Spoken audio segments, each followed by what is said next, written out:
పంచాయతీరాజ్ మరియు గ్రామీణాభివృద్ధి శాఖల్లో రాష్ట్ర స్థాయి నుండి గ్రామ స్థాయి వరకు పనిచేస్తున్న ప్రతి ఒక్క అధికారికి హృదయపూర్వక నమస్కారాలు, శుభాకాంక్షలు. ఈ మీటింగ్లో నాతో పాటు పాల్గొంటున్న ప్రిన్సిపల్ సెక్రటరీ శ్రీ శశిభూషణ్ గారికి, పంచాయతీరాజ్ కమిషనర్ శ్రీ కృష్ణతేజ గారికి, మిగతా ఉన్నతాధికారులందరికీ కూడా నా హృదయపూర్వక నమస్కారం.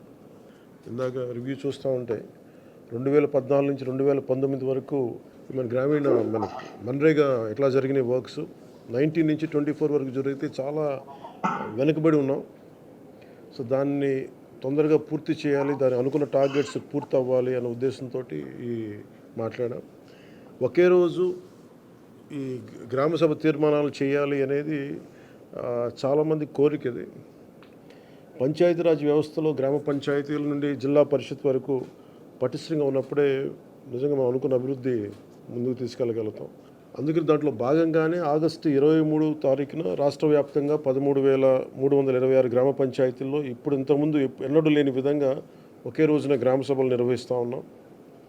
జిల్లా పంచాయతీ అధికారులు, గ్రామ పంచాయతీ అధికారులందరికీ గ్రామసభ నిర్వహణపై పూర్తిస్థాయి అవగాహన కల్పించాలి.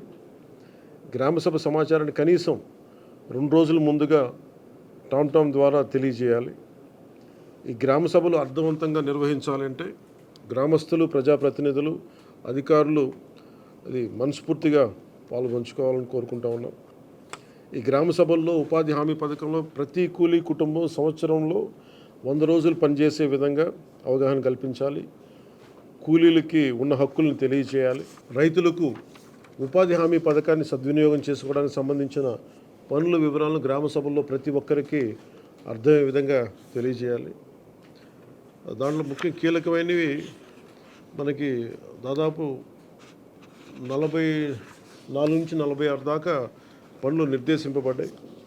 మీరు కొంచెం వివరంగా చూసి ఆ గ్రామాల్లో ఆ ప్రయారిటీని బట్టి ముందుకు తీసుకెళ్లవలసిందిగా కోరుకుంటా ఉన్నాం.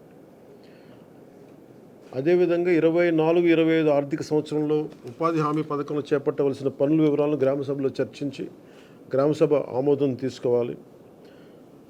ఇది ప్రత్యేకించి గత కొన్ని సంవత్సరాలుగా మేము క్షేత్రస్థాయిలో తిరుగుతున్నప్పుడు మాకు అనిపించింది ఏంటంటే గ్రామసభ అనేది ఒక నామకే వాస్తేలా అయిపోయింది. దీన్ని నిజంగా గ్రామసభ అలా జరపాలి. ఇది ఏదో జరిపామని కాకుండా నిజంగా అన్ని వర్గాల ప్రజల్ని ఆ గ్రామసభలో పార్టిసిపేట్ చేసేలాగా మీరు కొంచెం చర్యలు తీసుకోవాలి.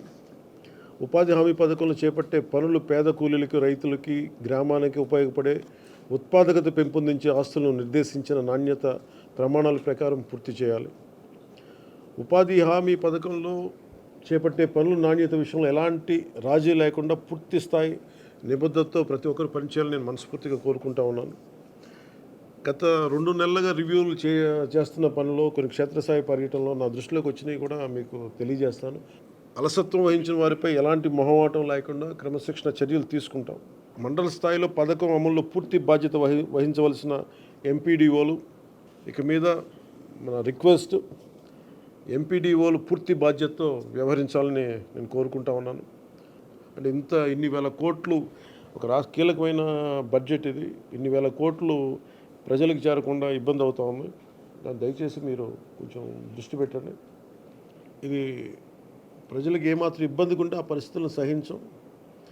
దానికి సంబంధించిన ఎలాంటి వ్యక్తులైనా సరే ప్రతి ఒక్క అధికారిపై గ్రామ స్థాయి నుండి జిల్లా స్థాయి వరకు అది క్రమశిక్షణ చర్యల కింద వస్తాయి. ఈ ప్రభుత్వం చాలా కమిటెడ్గా ప్రజలకి చెయ్యాలి అన్న చాలా బలమైన ఆకాంక్షతో ఉన్నాం. ఏ స్థాయిలో అవినీతి జరిగినా కానీ దాన్ని నిలువరిస్తాం. అవినీతిని ఏ స్థాయిలో కూడా దాన్ని వదలం.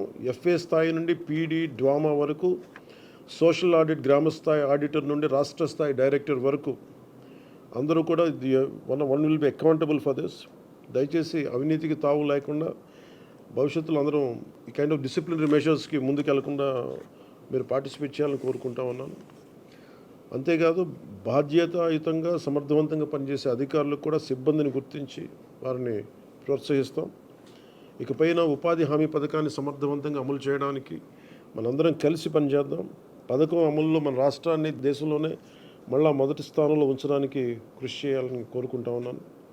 గ్రామాలను అభివృద్ధి చేసే మహాత్మా గాంధీ గారి కళలాగా గ్రామ స్వరాజ్యాన్ని స్థాపించాలి, ఆ దిశగా అడుగులు వేయాలని చెప్పి మీరందరూ కలిసి మాకు సహాయ సహకారాలు ఇవ్వాలని మనస్ఫూర్తిగా కోరుకుంటున్నాను.